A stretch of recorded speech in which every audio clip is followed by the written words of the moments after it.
I think we can all agree that as we go through life, we develop bad habits. All these habits we weren't born with. They're habits that we've developed, and we developed a lot of the bad habits as some sort of a defense mechanism. Going throughout our formidable years, our young years of developmentation, we've taught ourselves some pretty damaging mental habits, mental ways of thinking that as we get older, they do nothing but prevent us from getting ahead, and they hold us back throughout our lives. And while it's not a big deal in our younger years, or our teen years, I should say, as life passes by, as each year passes by, and as we get older, I believe the more important it is to get rid of these old habits and these old ways of thinking. And I believe that there's a number of things that we need to let go.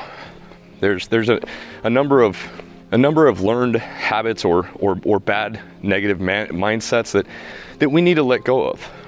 These things, they're extremely impactful.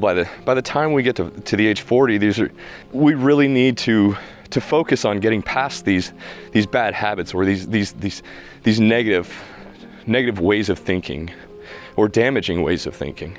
So all these things that I'm about to go over, they apply to pretty much any age. The sooner that you can get past them and the sooner that you can get over them, the better.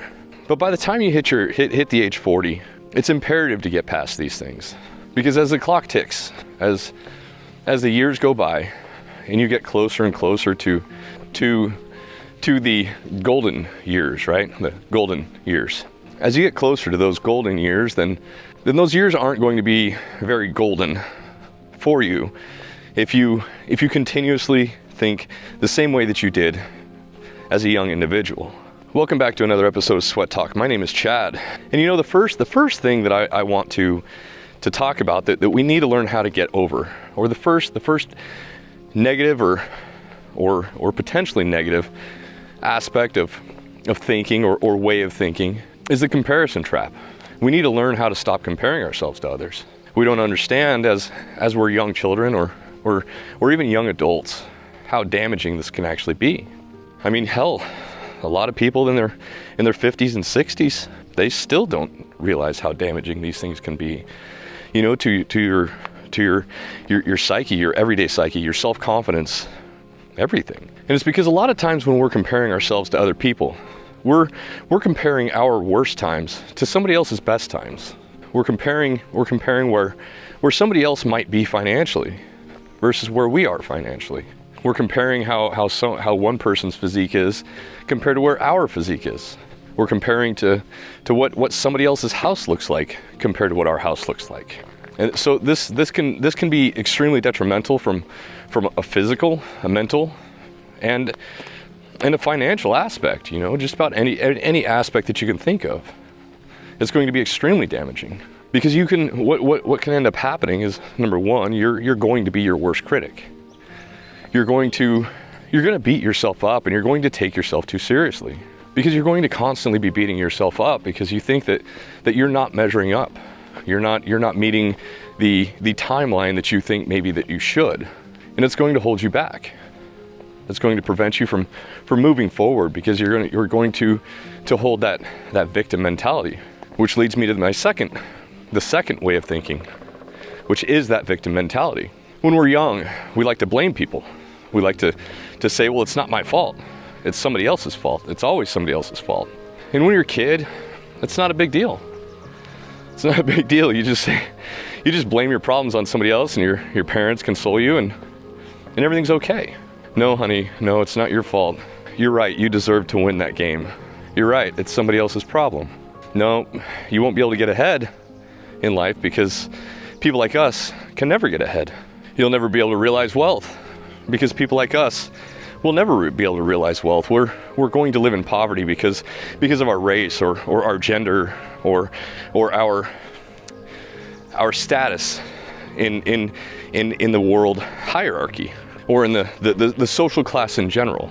If you think about that, when you're a young kid, and you look at the generational poverty, the people that are generationally in poverty, they live off the government teat or live off of the government dole. And they all have the same mentality.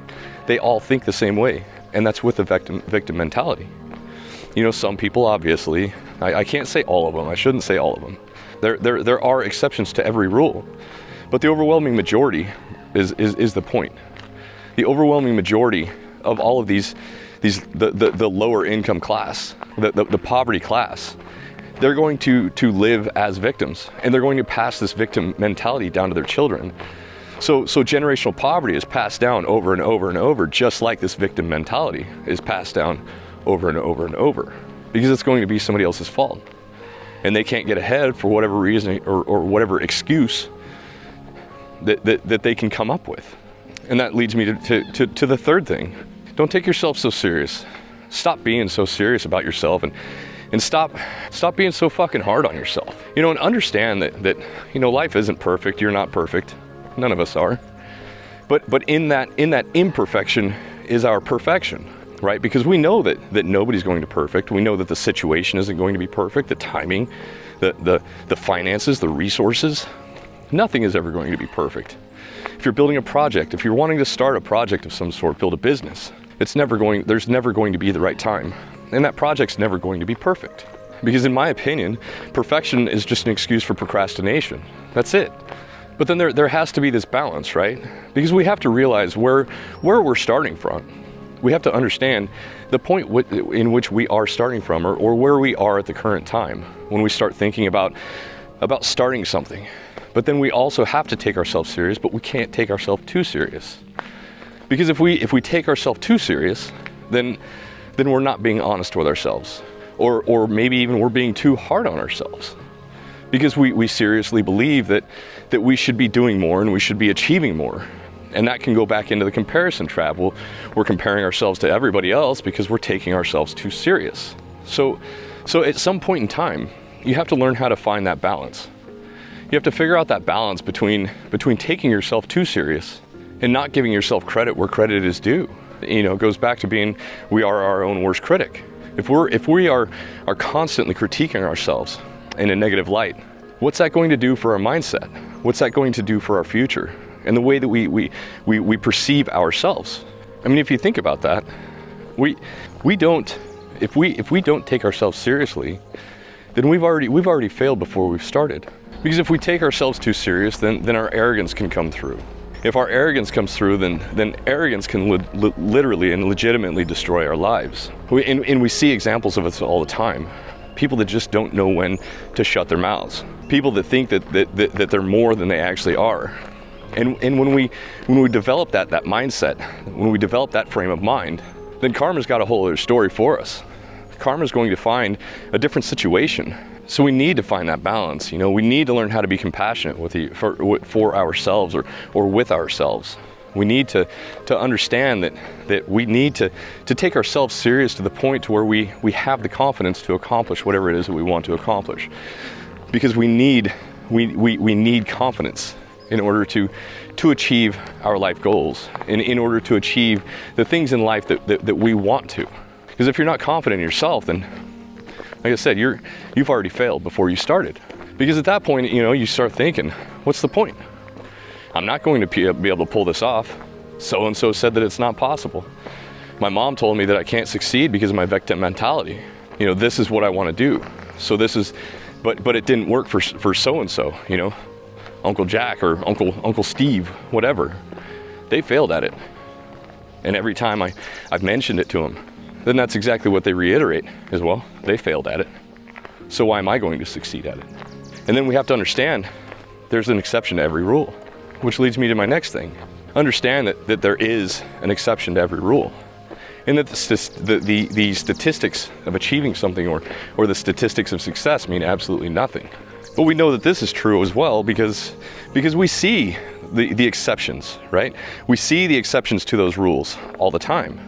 Me and this YouTube channel are a perfect example. I was able to get 100,000 subscribers in, I think it was like 4 months. Statistically speaking, nobody does that. Nobody gets to that place. Nobody is able to do that. I've never met anybody that has a even remotely successful YouTube channel, big, medium, or small. And then here I am, I committed to something, even though the statistics said that I would fail. The statistics said that I'm not capable of doing this. But I don't follow these statistics.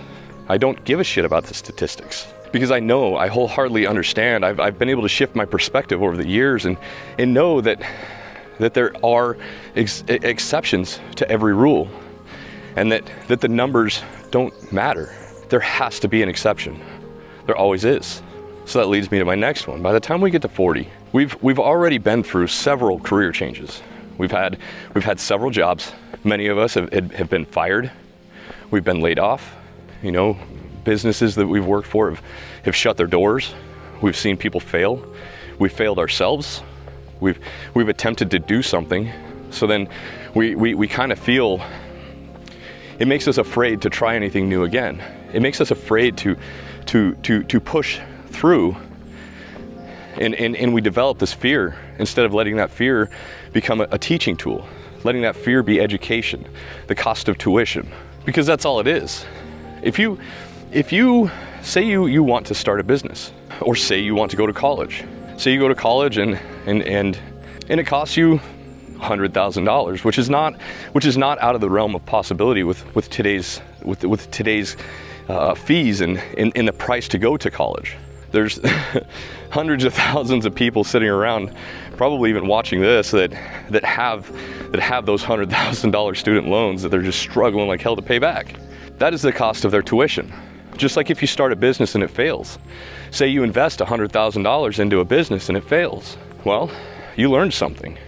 You learned what not to do. You learned that when you lose $100,000, it hurts. And I've been in that situation too. Only I didn't lose $100,000, I lost 250. So I've been there, and I know the sting. I know how it feels when you lose a substantial amount of money. But the point is that was the cost of my tuition. That was the cost it learned me. That was the cost for me to learn not to do that shit again.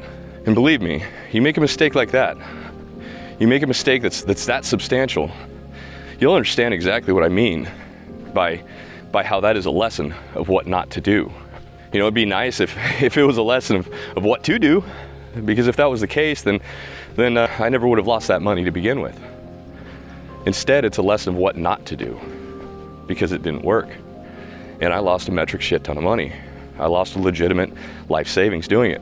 Now, fortunately for me, I was in my 20s when that happened, but still, the fact remains that had I had that money invested right now, I would be a decamillionaire at this point in my life. And I'm not. So the next thing is our finances. By the age of 40, it's really easy for us to look at our finances, and if we don't have $100,000, $200,000, $300,000, $400,000 in the bank, $500,000 in the bank, or in investments, I should say, because I don't think you should leave that kind of money in a bank. I think that kind of money should be in investments for your future.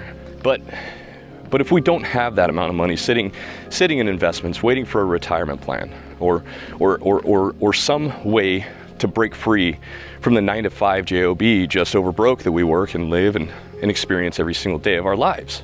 It's easy for us to look at, we're 40 years old and we ain't got shit. We have nothing saved, and it's too late for us to start. But if you just did some math, and you sat down and say you invested $1,000 a month, or just maxed out your 401k. So if you maxed out your 401k at 40 years old, then that's currently $23,500 a year.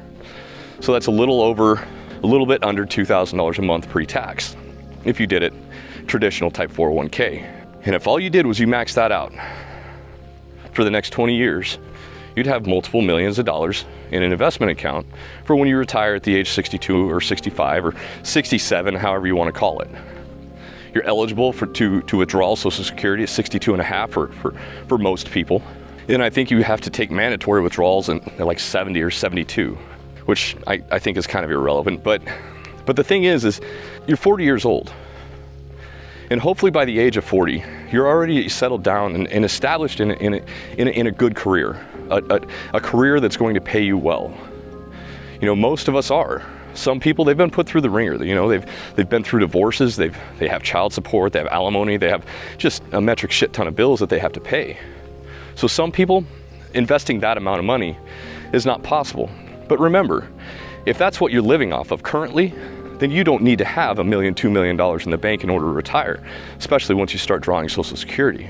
Because you're already comfortable, or you're already capable of living a certain type of a lifestyle off of a certain income. And you're able to generate that income off of your investments. But the number one thing is get rid of all of your debt. Quit paying banks to get wealthy and continue to make yourself more broke. Your financial future depends on it. Your freedom in the future depends on it. Your family in the future depends on it. Everything about your everyday life and the freedom that you want, you have to buy that back. It's easy for us to forget about that. It's easy for us to forget that we quite literally have to buy our lives back. We have to buy our time back from our employer and from the government. You know, we have all these taxes that we have to pay. And here in Washington, boy, this local governor, he really signed a doozy into law for more taxes. So as I get older, when I retire, I'm going to have to pay more taxes. My property taxes are, shit, I think they're gonna double. But that means that I'm not going to get away from that. It's not going to be possible. I'm always gonna have the equivalent of a mortgage on my house as long as I live in the state of Washington and own a home. And that leads me to my next one. Nobody's coming to save you. Absolutely nobody. You are on your own. The government's not going to come and save you. Your parents aren't going to be able to come and save you for the rest of your life. You know, by the time we turn 40, a lot of us, our parents are in their 70s, maybe their 80s. At least they're, you know, mid 60s. And by that point, you know, you're hoping that they can retire. You're wanting to see them retire and slow down and buy their life back like you want for yourself as well. But we have to use our parents as an example. If we look at our parents and how our parents are living, what does that mean for us in the future? You know, my parents, they retired. My stepfather, he retired at 55, and so did my mom. But I think maybe from that aspect, I was fortunate in life to be able to see the investments and the opportunities that my parents took in order for them to be able to buy to buy their life back. You know, my parents, they worked a metric shit ton of hours their entire life. They worked crazy amounts of hours. You know, my stepfather, he started a business doing air conditioner on the side. And I can't tell you how many times or how many days or years, weeks, months, whatever, that he had to work sun up to sundown just so that he could have that freedom in the future, just so that he could buy his life back, so that he didn't have to be a slave to the job, to the man for the rest of his life. I saw this early on. I saw this at a young age, and unfortunately a lot of people don't see this, and that could be part of what is passed down that prevents us from doing it ourselves for the future, or prevents us from ever actually believing that it's possible for us to retire. Here it is again. I'm standing in front of you. I have 4 years till I retire. I'm going to be retiring early, but it's not from luck. It was all from design. It was all designed to go the way that it's going. And I'm gonna do that whether this YouTube channel makes money or not. This is just a project to keep me busy in my retirement. I was thinking when I originally started it that maybe within 5 years, at the time of retirement, that I would get to the point of 100,000 subscribers or so, and I might be able to make some sort of a revenue or some sort of an income off of this channel.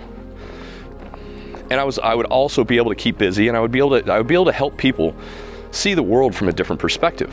And the way that I calibrated that desire was, boy, was I wrong. But I was wrong in a good way. I was wrong from the sense that instead of 5 years, it took 5 months to get to 100,000 subscribers. And unfortunately, this channel still doesn't really make any money. I know it's hard to believe, but it doesn't.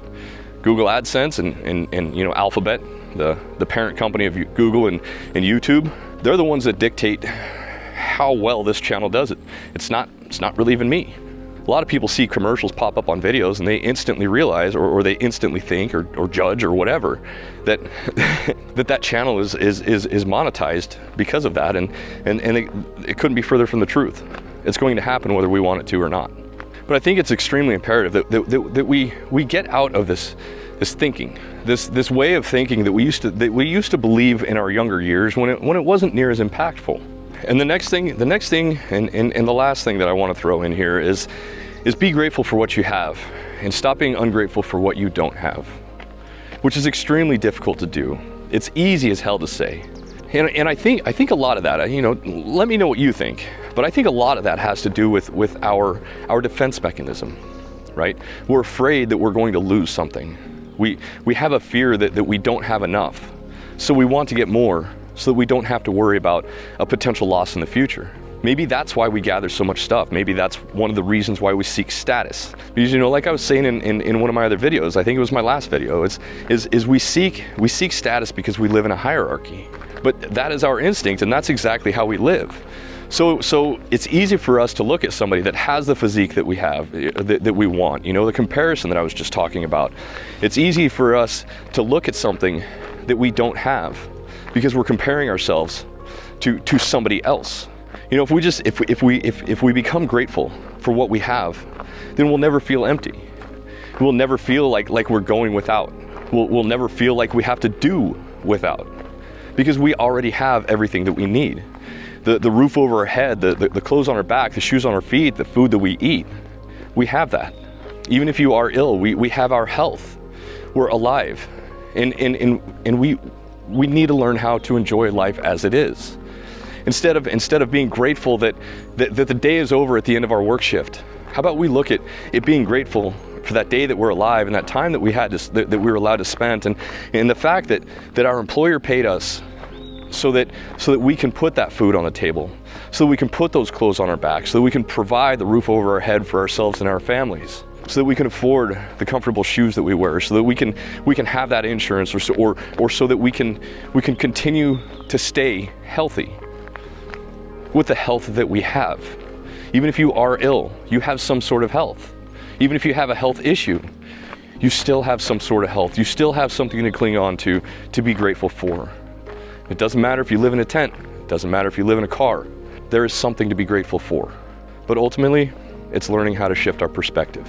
So if you made it this far, do me a favor and go down in the comments and write that word perspective. Just that one word, perspective. That is probably one of my favorite words.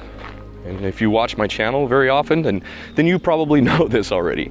I love that word perspective, because we need to stop being rigid in our perspectives. We need to quit listening to all of the shit that we're told all the time. And these are the things that we need to change our perspective. Because everything, our happiness, our fulfillment, the joy, everything that we experience, the sadness, the depression, everything, it all depends on our perspective. It all depends on the gratitude that we have, and the gratitude that we're willing to put out to the universe and to the world. I asked for these comments at the end of all of my videos for a number of reasons. One of those reasons is because it allows us the opportunity to change our perspective. Because when we see something over and over and over, then it's going to be more likely to reprogram our subconscious mind to think of things from a different perspective and in a positive way instead of a negative way. And then I know a lot of people, they would like to comment, they would like to say something or say some sort of a thank you, but they don't know what to say or how to say it. So it awards all of those people the opportunity for me to say thank you, and for them to leave a kind comment that those words they're also going to help the channel grow. Because when the algorithm sees something over and over and over, all of those interactions, the likes, the comments, and the subscriptions, or when somebody subscribes, then it's going to be more likely to push this content out to other people who might find value in it as well. So that's all I got for today, guys. I want to thank all of you guys for all those super thanks that you keep giving me. The super chats, the super comments. I appreciate that. And it truly does mean the world to me. And anytime the algorithm sees that, then there again, it's going to be more likely to push this content out to more people. So I want to thank you guys for showing up. I hope that you guys are showing up for yourselves. And I hope that each and every one of you has a wonderful day. Peace.